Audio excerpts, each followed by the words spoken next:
Hello everyone, मैं हूं आकाश शर्मा और आप सब लोग देख रहे हैं maths by Akash Sharma channel को। प्यारे बच्चों, हम पढ़ रहे हैं कंपाउंड इंटरेस्ट। 2 लेक्चर पढ़ चुके हैं, आज का लेक्चर तीसरा लेक्चर होने वाला है और आज हम पढ़ेंगे कंपाउंड इंटरेस्ट में रेट चेंज कैसे होती है। लेकिन उससे पहले मैं आपको प्रीवियस वीडियो के लिए कुछ सवाल आपको करवाऊंगा। वो सवाल बहुत बेहतरीन है और आपको देखना है कि मैं किस किस टाइप में इस तरीके का इस्तेमाल कर सकता हूं और उसके बाद हम चलेंगे रेट चेंज की कहानी पर। और जो ये दर परिवर्तन है सीआई में, छमाही, तिमाही, सालाना या 5 महीने, 2 महीने, 73 दिन, ध्यान रखो ये ऐसा ही नहीं बोल रहा हूं मैं, सीआई बोल रहा हूं। यहां से हर साल अब जब भी नया पैटर्न बदलता है ना, तो क्या करता है एग्जामिनर, आपके यहां पर रेट कुछ ऐसी डिफिकल्ट रेट आ जाएंगी या डिफिकल्ट टाइम आ जाएगा, उससे आपको कैसे टैकल करना है ये आपको देखना पड़ेगा। तो चलिए मैं स्टार्ट करता हूं। स्टार्ट करने से पहले आपके लिए एक बहुत से मोटिवेशनल सी लाइन है कि पता है मुझे, हर किसी को पता है मुझे और हर किसी को कि करना क्या है। भाई मुझे भी पता है और तुम्हें भी पता है कि पता है मुझे और हर किसी को कि करना क्या है, बस थोड़े समय के सदुपयोग की जरूरत है। बच्चे इस बार जैसी तैयारी करोगे ना, इस बार ऐसी तैयारी करना कि सरकारी नौकरी आपके हाथ में हो, लेकिन वो तभी होगी जब आप मेहनत करेंगे और मेहनत करने का कोई अल्टरनेट, कोई शॉर्ट ट्रिक नहीं होती है। मैथमेटिक्स में ट्रिक्स हो सकती हैं, तैयारी करने की कोई ट्रिक नहीं हो सकती। उसके लिए आपको पर्टिकुलर टाइम देना पड़ता है और उस टाइम को देने के लिए आपको थोड़ा थोड़ा टाइम बचाना है। एक दिन अपन लोग बात करेंगे इस पे भी कि टाइम कैसे सेव करना है, कहां से थोड़ा थोड़ा सा टाइम सेव करके हम जो है अपनी पढ़ाई पर लगा सकते हैं। तो चलिए मैं सीधा सीधा एक सवाल आपके सामने लिख रहा हूं, उसको करना है आपको, खुद कोशिश करना और जैसा जैसा मैं समझाऊं उसके हिसाब से कोशिश करना। मैंने कहा कोई मूलधन है, कोई प्रिंसिपल है, मुझे नहीं पता प्रिंसिपल क्या है, लेकिन फर्स्ट ईयर का सीआई दे रखा है। फर्स्ट ईयर का सीआई है 48 रुपए। रेट ऑफ इंटरेस्ट आपको दे रखी है, रेट आपको दे रखी है 4%। आपसे पूछा गया है सेकेंड ईयर का सीआई। सेकेंड ईयर का सीआई मैं थोड़ी सी बिना लैंग्वेज के सवाल में अभी आपके सामने लिख रहा हूं। लैंग्वेज बोलता हूं कि किसी धनराशि पर या किसी प्रिंसिपल अमाउंट पर फर्स्ट ईयर का 4% से मिलने वाला जो सीआई है, जो कंपाउंड इंटरेस्ट है, वो 48 रुपए है, 48 रुपीज है। तो बताइए सेकेंड ईयर का सीआई क्या होगा या दूसरे वर्ष का चक्रवृद्धि ब्याज क्या होगा। तो तुम्हारे दिमाग में तो वही तरीका चला हुआ है भाई, x रुपए और x रुपए, y रुपए, 2y रुपए और z रुपए। ये x क्या है? ये है फर्स्ट ईयर का सीआई। ये एक्स कल मैंने डिस्कस किया था इसके बारे में। ये है फर्स्ट ईयर का सीआई। तो फर्स्ट ईयर का सीआई कितना हो गया? 48 रुपए। हमें तो केवल दूसरे साल तक जाना है, तो हमें इस तीसरी लाइन की कोई जरूरत नहीं है। हमें अगर पहले साल में हमने एक्स का मान 48 रखा, तो दूसरे साल भी एक्स का मान कितना रखेंगे? 48। ये बात क्लियर है क्या भाई? पहले साल अगर हम x का मान 48 रख रहे हैं, तो दूसरे साल भी तो x का मान कितना रखना पड़ेगा? 48। लेकिन मुझे तो y चाहिए, और y तो कहां से आएगा? इस फर्स्ट ईयर वाले ब्याज से। कितने परसेंट पर? 4% पर। निकालो 48 चौक 192, 1.92 हो जाएगा। तो सेकेंड ईयर का सीआई पूछ रहा था, ये रहा 48 और 49.92 रुपए। मेरे हिसाब से आपको ये बात समझ में आई होगी कि मुझे क्या करना है। कई बार वो फर्स्ट ईयर का सीआई देके सेकेंड ईयर का पूछेगा, कई बार फर्स्ट ईयर का सीआई देके टोटल सीआई पूछेगा, कई बार फर्स्ट ईयर का सीआई देके आपसे प्रिंसिपल अमाउंट पूछेगा, कई बार सीआईएसआई का डिफरेंस देके आपसे प्रिंसिपल पूछेगा। आपके सामने ढेरों सवाल आएंगे और उन सभी सवालों को करने के लिए एक ही तरीका है, वो हम 3 दिन से पढ़ते आ रहे हैं, x, x, x, y, 2y and z। और किस तरीके से अप्लाई करना है, इसकी एप्लीकेशन हम सीखते जा रहे हैं। सवाल है कि यदि, ध्यान से समझना, यदि किसी धनराशि पर, मैं सवाल लिख भी रहा हूं, यदि किसी धनराशि पर 2 वर्ष में मिलने वाला साधारण ब्याज, ध्यान से समझना बच्चों, मिलने वाला एसआई या साधारण ब्याज जो है वो 150 रुपए है और जो सीआई है वो 153 रुपए है। कोशिश करना समझने की कि किसी धनराशि पर 2 वर्ष में मिलने वाला एसआई जो है वो 150 रुपए है और जो मिलने वाला सीआई है वो 153 रुपए है। तो आपसे पूछा गया रेट ऑफ इंटरेस्ट ज्ञात कीजिए, रेट परसेंट ज्ञात कीजिए। आपने देखा, आपको पता है सिंपल इंटरेस्ट से कहानी। अगर आपको नहीं याद है तो मैं आज याद कराना चाहूंगा कि एसआई हर साल बराबर मिलता है। एसआई हर साल बराबर मिलता है, और अगर आपका एसआई हर साल बराबर मिलता है तो आप ये कह सकते हो कि सर जो 2 वर्ष में आपको ये एसआई मिला था 150 रुपए, 2 वर्ष में एसआई मिला था 150 रुपए, तो 1 वर्ष में कितना मिलेगा? 75 रुपए। अरे बात क्लियर है क्या आपको? अगर 2 वर्ष में 150 मिले तो 1 साल में 75 मिलेंगे, और 1 वर्ष का मतलब तो होता है x रुपए। ये तो हम कल से बात करते हुए आने इस मुद्दे पे, तो हम कि अगर 1 साल x रुपए मिले तो 75 पहले साल मिलेंगे, 75 दूसरे साल मिलेंगे, 150 मिल गए। लेकिन 2 वर्ष का टोटल सीआई आपको कितना दिया हुआ है? 2 वर्ष का टोटल सीआई आपको दिया हुआ है 153 रुपए। तो कितने रुपए एक्स्ट्रा मिले? बस 2 साल में 3 रुपए एक्स्ट्रा मिले हमें। तो हम ये कह सकते हैं भाई 75 रुपए से आए होंगे कितने रुपए एक्स्ट्रा? 3 रुपए। तो रेट ऑफ इंटरेस्ट आ गई 3 रुपए। 75 का कितना परसेंट है आप ये निकाल सकते हैं। 25 या 75, 25 चौक 100, 3 से 3 कट जाएगा, कितने परसेंट? 4% rate of interest. मेरी बात क्लियर हो रही है? यहां कहा गया कि 2 वर्ष में एसआई जो मिला वो मिला 150 रुपए, और 2 वर्ष में सीआई जो मिला वो मिला 153 रुपए। यानी पहली बात तो 3 रुपए एक्स्ट्रा मिल गए, मतलब वाई का मान आ गया 3 रुपए। 2 साल में जो भी एक्स्ट्रा मिलता है उसे हम वाई कहते हैं। इसको ध्यान से समझना है। अगर आपको ये वीडियो आप अगर पहली बार देख रहा है, कोई भी बच्चा अगर पहली बार इस वीडियो को देख रहा है, तो प्यारे बच्चे सलाह ये है कि आप इससे पहले पहली और दूसरी वीडियो जरूर देख लें, क्योंकि आपका 1 घंटा तो लगेगा, लेकिन उस 1 घंटे वाली वीडियो में आपका जो दिमाग है ना सीआई को लेके, सीआई में आपकी समझ कई गुना वाकई में बढ़ जाएगी कि अच्छा यार सीआई के बारे में मैं ये सोचता था, अच्छा ये भी कहानी हो सकती है। क्योंकि हमें क्या करना है, कंपटीशन लेवल पे अगर हमें जाना है तो हमें अपनी समझ बढ़ानी पड़ेगी। हमें तरीके एक के साथ साथ कई तरीके हमारे दिमाग पे होने चाहिए कि यार इस तरीके से भी कर सकता हूं, ये भी सोच सकता हूं, और ये तीसरा मेथड भी इसका हो सकता है। समझ में आ रही है? एक सवाल और करते हैं। आपसे कहा गया कि 3 वर्ष में, ध्यान से समझना, 3 वर्ष में मिलने वाला सीआई व एसआई का जो डिफरेंस है वो 124 रुपए है। 3 वर्ष में मिलने वाला सीआई और एसआई का जो डिफरेंस है वो 124 रुपए है। जो रेट ऑफ इंटरेस्ट दे रखी है वो 10% दे रखी है। आपसे कहा है कि प्रिंसिपल ज्ञात कीजिए। आपसे कहा है कि प्रिंसिपल ज्ञात कीजिए। बच्चे प्रिंसिपल आप कब फाइंड कर सकते हैं, आपको यह समझना है। आप प्रिंसिपल कब फाइंड कर सकते हैं? या तो आप कोई भी प्रिंसिपल मान लो। अब ये जो कहानी मानने वाली है, जब तक आपकी रेट ऑफ इंटरेस्ट यूजुअल आ रही है, यूजुअल का मतलब है कि जब आपकी प्रिंसिपल की रेट ऑफ इंटरेस्ट जो आ रही है वो आ रही है 10%, 5%, 4%। पहले भी कई बार डिस्कस कर चुका हूं कि जब रेट ऑफ इंटरेस्ट सिंपल हो तब आप तो कुछ नहीं करो, आप अपने साल देखो कितने साल हैं, कितने वर्ष हैं हमारे पास? 3 वर्ष हैं। तो 3 वर्ष के लिए आप क्या करो, इसका क्यूब कर लो और क्यूब करके आप मान लो। तो 10 का क्यूब कितना होता है? 1000। आप मान लो 1000। समझ में आ रही है ना मेरी बात, मैं क्या कह रहा हूं? लेकिन मैं ये कह रहा हूं आपको, अगर आपकी यूजुअल रेट ऑफ इंटरेस्ट है 10% है, 5%, 8% है, तो आप सिंपली कुछ भी सोचने की जरूरत नहीं, 10,000 मान लो। मान लिया 10,000 रुपए प्रिंसिपल है। अगर हमारा प्रिंसिपल 10,000 रुपए है तो 10,000 का 10% बता दो जरा मेरे को एक बार। 10,000 का 10% 1,000, अगले साल फिर से 1,000, उससे अगले साल फिर से 1,000, फिर 1,000 का 10% 100, 100 का डबल 200, और 100 का 10% 10। उसने कहा भाई 3 साल का सीआई और एसआई का जो डिफरेंस आ रखा है ना वो 124 रुपए आ रखा है। हम तो पहली लाइन को अगर काट दें तो हमारा तो डिफरेंस कितना आएगा? 310 रुपए आएगा। हमारा तो जो 3 साल का जो डिफरेंस आएगा, डिफरेंस कब आता है 3 साल में? जब हम पहली पूरी लंबवत लाइन, पूरी परपेंडिकुलर लाइन को हटा देते हैं। हटा दिया मैंने, 1000 1000 1000 को हटा दिया, तो मेरे पास डिफरेंस आ गया 310 रुपए। इन सबको जोड़ दिया मैंने, 100, 200 और 10 को। उसका डिफरेंस कितना है? 124। तो मैं कह सकता हूं कि 310 यूनिट का मान, देखो मैं आपको यूनिटरी मेथड से बता रहा हूं कि किस तरीके से करते हैं। तो 310 यूनिट का मान 124 है, तो 1 यूनिट का मान आपको पता चल गया। 1 यूनिट का मान आएगा 124 बटे 310। 31 से 10 बार, 31 से 4 बार, 31 चौक होता है 124, 4 बटे 10, तो 10,000 यूनिट का मान आप निकाल लोगे। तो 4 बटे 10 गुना में 10,000, 4,000 रुपये आ जाएगा। लेकिन मैं कह रहा हूं आपको ये यूनिटरी मेथड ना आपको ऐसे नहीं करना होता भाई।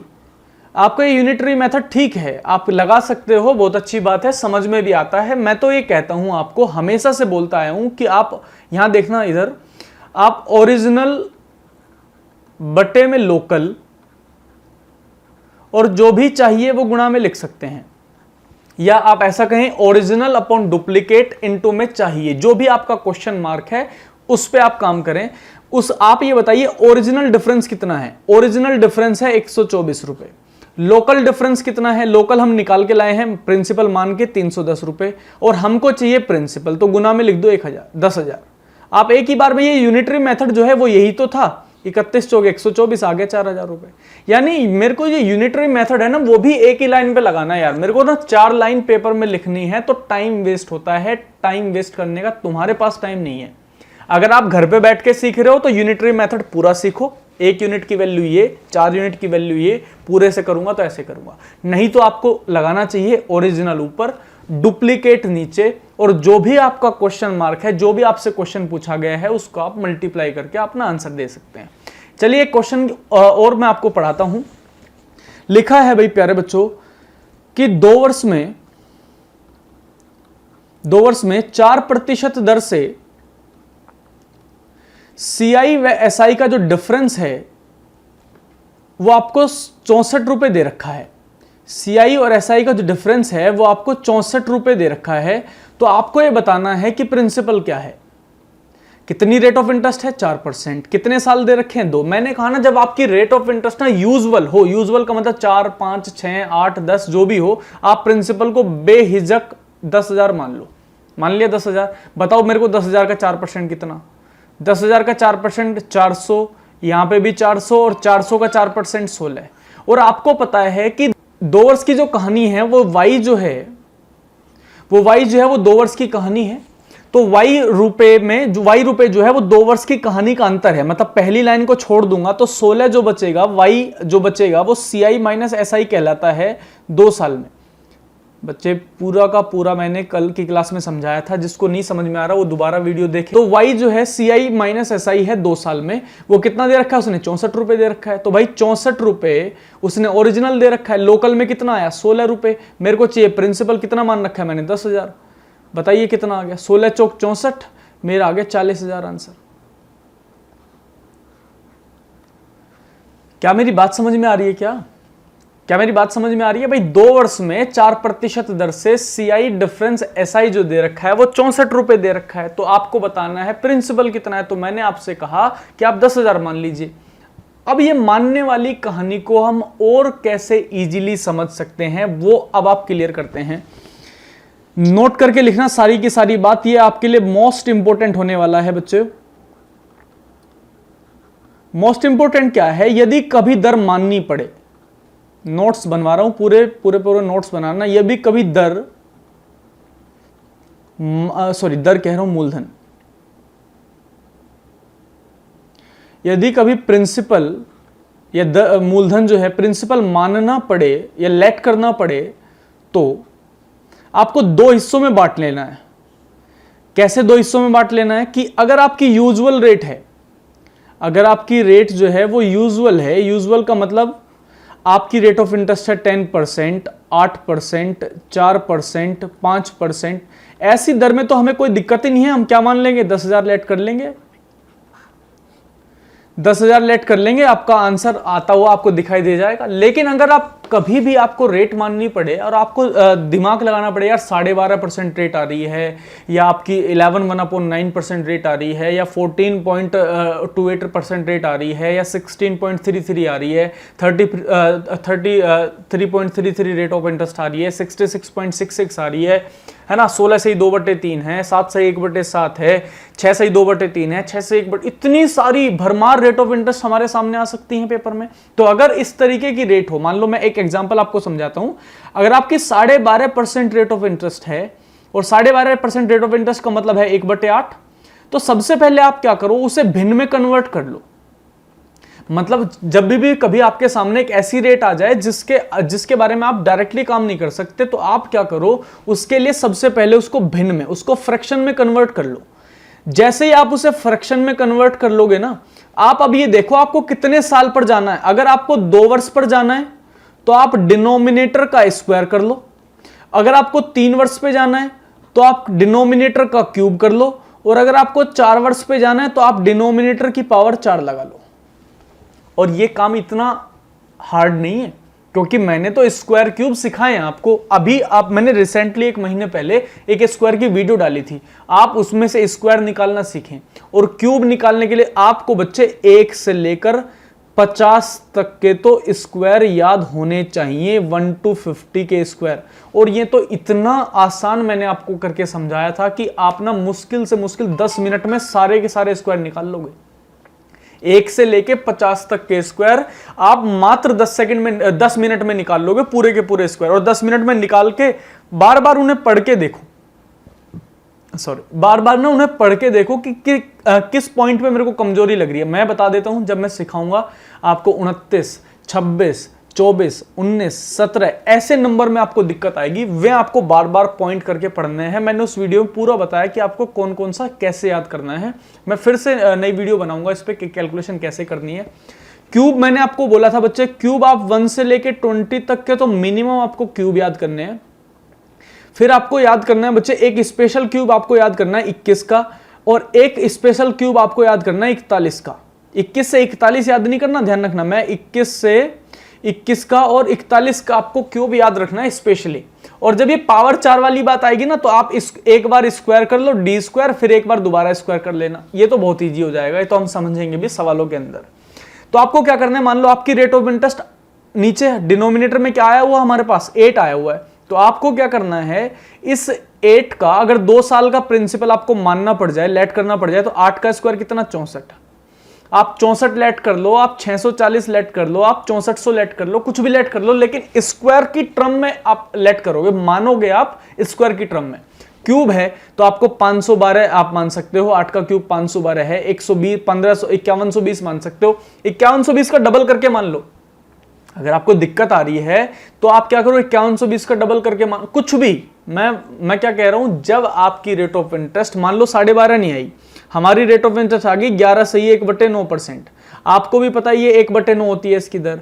अगर आपको 2 साल के लिए मानना है, अगर आपको 2 साल के लिए मानना है तो 9 का स्क्वायर 81, 810, 8100 कुछ भी मान लूंगा।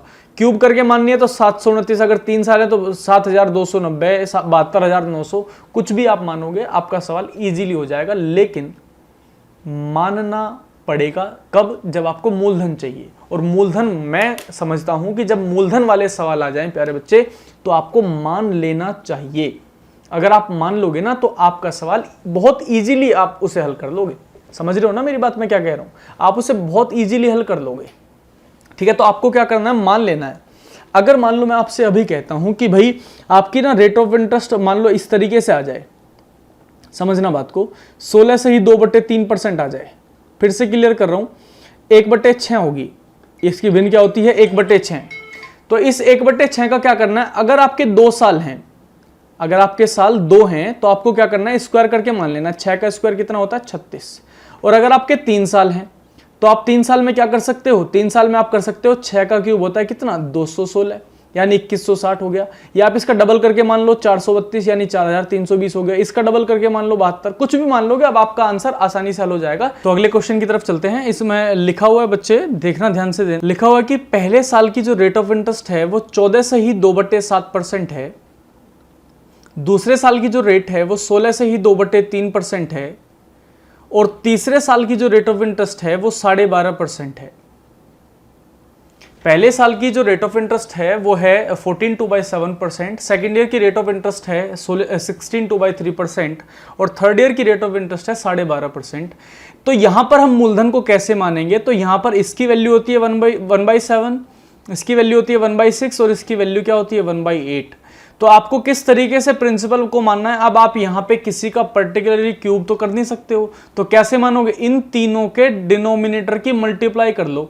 7 गुना 6 42, 42 गुना 8 करेंगे तो 336 आएगा। 8 चौक 32, 8 दूनी 16, यानी 336 आएगा। तो आप 3360 मान लो, 336 ही मान लो आप, या आप 672 मान लो, डबल करके मान लो, लेकिन मानना आपको इनके मल्टीपल में पड़ेगा, तभी आपका सवाल जो है वो थोड़ा सा आपको आसान लगेगा। तो क्या आपको आपके दिमाग में आया प्रिंसिपल को कैसे मानना है?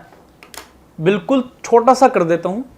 अगर आपकी रेट ऑफ इंटरेस्ट यूजुअल है 10, 5, 8, 7, 6, 5, 4, 3, 2, 1 में से कुछ भी आ रही है, 12, 15 भी आ रही है, तो आप 10,000 मान लो, बेझिझक होके आपका सवाल आसानी से हल हो जाएगा। लेकिन अगर आपकी रेट ऑफ इंटरेस्ट जो है वो 12.5, 11 से 1/9, 9 से 1/11, इस तरीके की अगर आपकी रेट ऑफ इंटरेस्ट आ रही है तो आप डिनोमिनेटर के पावर में आप एलसीएम मूलधन मानोगे, यानी 2 साल है तो स्क्वायर करके, 3 साल है तो क्यूब करके। या अगर अलग अलग साल की अलग अलग रेट ऑफ इंटरेस्ट है तो आप उनके फ्रैक्शन में जो है डिनोमिनेटर जो आएगा उनको आप मल्टीप्लाई करके मान लो। समझ में आ रही है बात? इतना समझ में आ जाएगी? तो चलिए अब बात आती है रेट चेंज की। जो आज हम पढ़ने वाले थे रेट चेंज, वो हम कैसे करेंगे बच्चे? ये जो कहानी आज हम पढ़ने वाले हैं ना, रेट चेंज की जो कहानी आप पढ़ोगे आज, वो खतरनाक सवाल बनाती है। और ये रेट चेंज आपको आना ही चाहिए। समझेंगे इस रेट चेंज को, बहुत आसानी से आप समझ जाएंगे। और अगर आपकी रेट चेंज जो है ना वो वार्षिक आ जाए, मतलब आपकी जो दर है अगर वो वार्षिक हो और वार्षिक में वो R% हो, तो हमें कोई दिक्कत नहीं है, हमें उसे चेंज करने का कोई सोचना ही नहीं है। मतलब अगर हमें ब्याज जो है वो ईयरली देना है या एनुअली पे करना है या वार्षिक देना है, तो आप R% दे रखा है, कोई दिक्कत नहीं है, आप R% पे इजीली काम करो। लेकिन जैसे ही वो छमाही बोलेगा, जैसे ही उसने हाफ ईयरली बोला, हाफ ईयरली में तो आपकी रेट भी हाफ हो जाएगी, R/2% आपकी रेट ऑफ इंटरेस्ट हो जाएगी। सवाल पे हम किस तरीके से काम करेंगे, सवाल आपको किस तरीके से करना है वो ध्यान रखना। कुछ बच्चों को यहां पर डाउट रहता है।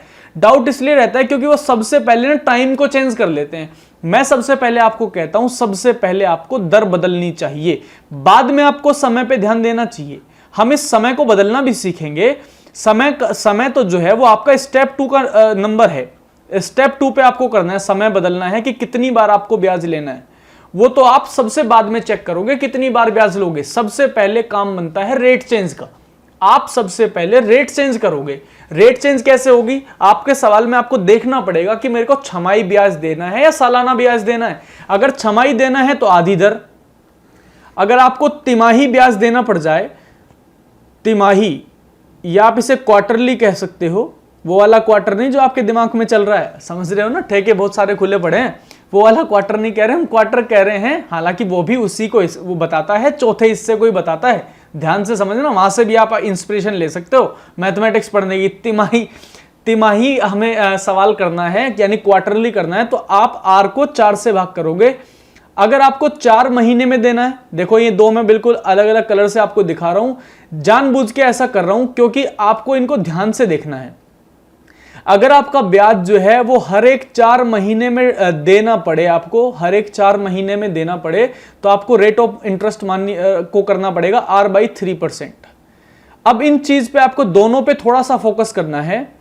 यहां छमाही तक तो हमें कोई दिक्कत कभी नहीं हुई, क्योंकि वार्षिक में अगर R है तो छमाही में आधी हो जाएगी। बच्चे की दिक्कत क्या है, वो समझता क्या है? वो समझता 3 महीने में 3 से भाग करूंगा दर को और 4 महीने में 4 से। ऐसा नहीं है, आपको कंफ्यूजन हो सकती है इन दोनों में।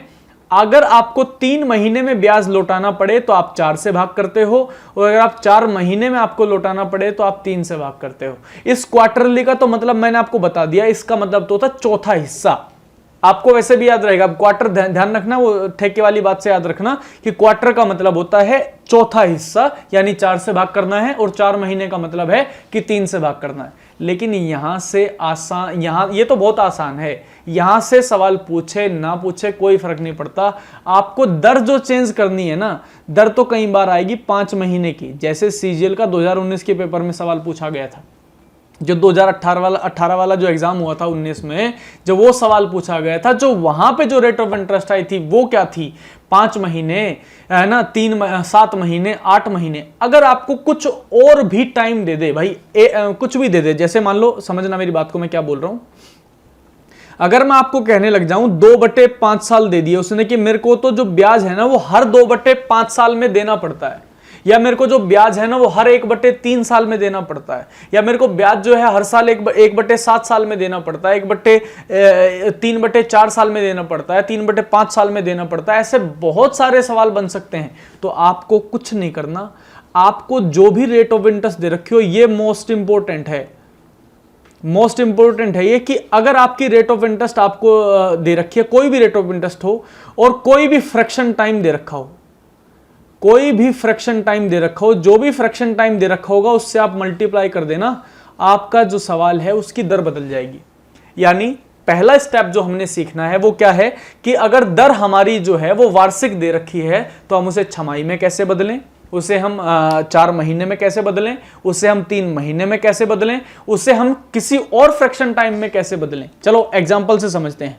मान लो आपकी रेट ऑफ इंटरेस्ट जो है वो 12% दे रखी है, आपको कहा गया तिमाही देना। देखो मैं सवाल नहीं समझा रहा, मैं बस आपको समझा रहा हूं कि रेट ऑफ इंटरेस्ट कैसे चेंज करनी है। यार सवाल तो हम कभी भी कर लेंगे, सवाल करने से पहले ना आपको कॉन्सेप्ट क्लियर होना चाहिए, दिमाग में क्लियर करना है कि कैसे सवाल होगा। आपकी रेट ऑफ इंटरेस्ट दे रखी है 12% और आपको ब्याज देना है तिमाही। तिमाही का मतलब होता है क्वार्टरली, क्वार्टरली का मतलब है कि 4 से भाग करना है, तो यानी आपकी रेट ऑफ इंटरेस्ट कितनी हो गई, 3% हो गई। अगर मैं आपको कहूं कि आपकी रेट ऑफ इंटरेस्ट दे रखी है 10% और आपको ब्याज देना है 2/5 साल का, कितने साल का ब्याज देना है, 2/5 साल का। तो भाई इन 2 साल में तो दर पहले साल की भी 10% रहेगी और दूसरे साल की भी 10% रहेगी, लेकिन ये जो टाइम दे रखा है 2/5 साल, अब यहां तो दर बदलनी पड़ जाएगी। अब यहां दर बदलोगे कैसे, तो कोई भी दर दे रखी हो, कोई भी रेट ऑफ इंटरेस्ट दे रखी हो, आप क्या करोगे, उसका फ्रैक्शन टाइम से मल्टीप्लाई कर दोगे। तो रेट ऑफ इंटरेस्ट जो भी दे रखी है उसमें फ्रैक्शन टाइम की मल्टीप्लाई कर दूंगा। तो फ्रैक्शन टाइम की मल्टीप्लाई कर दो, 10 की मल्टीप्लाई 2/5 में करोगे तो 4% आ जाएगा। अब सवाल तो कैसे कर सकते हो, बताया था कल आपको 10,000 रुपए। मान लो अगर मैं कहूं आपको कि 10,000 रुपए हैं और आपको 2/5 साल का ब्याज बताना है, तो पहले साल 10%, दूसरे साल 10%, तीसरे साल 4% निकालोगे। पहले साल 1000, दूसरे साल भी 1000, तीसरे साल निकालोगे 400, अगले साल 100 आएगा, फिर 10% 100, समझ रहे हो ना, फिर 4% 100, भाई पहले 4% आएगा इसका 40, फिर इसका 4% आएगा 40 और फिर इसका 4% आएगा 4 रुपए। ये तो हम बाद में सीखेंगे, तो हमारी बाद की कहानी है, ये सवाल तो हम सीख ही लेंगे। लेकिन सबसे पहले हमें क्या समझना है कि रेट ऑफ इंटरेस्ट कैसे बदल रही है। रेट ऑफ इंटरेस्ट को बदलने के लिए हमें या तो तिमाही, छमाही, 4 महीने, 5 महीने, 6 महीने बोलेगा, या तो कोई फ्रैक्शन टाइम बोलेगा, मैं वहां पे दर बदल दूंगा। उसके बाद एक और इंपॉर्टेंट बात आएगी, मान लो आपको मैं 73 दिन बोल दूं कि 73 दिन की दर बतानी है, तो भाई सीआई में 73 दिन की दर, 65 दिन की दर, 150 दिन की दर निकालने के लिए आपको क्या करना पड़ता है, जो भी रेट ऑफ इंटरेस्ट आपको दे रखी है उसमें उस 73 से मल्टीप्लाई करके 365 से भाग देना पड़ेगा। कब तक 365 से भाग दोगे आप, जब तक उसने नहीं बोला कि ये लीप ईयर है। जैसे ही उसने लीप ईयर बोल दिया आप 366 से भाग देना चालू कर देना। लेकिन अगर उसने लीप ईयर नहीं बोला, चाहे उसने 2020 दे दे, 16 दे दे, 2020 दे दे, कोई भी दे, हम 365 से भाग करेंगे। लेकिन अगर उसने बोला बच्चे कि वो जो है वो लीप ईयर की बात कर रहा है, तो लीप ईयर में तो आप 365 से भाग करके ही निकालोगे। क्या किया मैंने कहा जब भी रेट ऑफ इंटरेस्ट आए, कोई भी दिन आ जाए, जितने भी दिन हो उन दिनों को आप 365 से भाग कर लेना, आपकी रेट ऑफ इंटरेस्ट बदल जाएगी। जब भी हमारी अगली वीडियो आएगी तो मैं इस पे भरपूर सवाल करवाने वाला हूं। पिछले सालों में कौन कौन से सवाल आए हैं, कितने बेहतरीन कैलकुलेशन आपको देखनी है, उस पे हम काम करेंगे।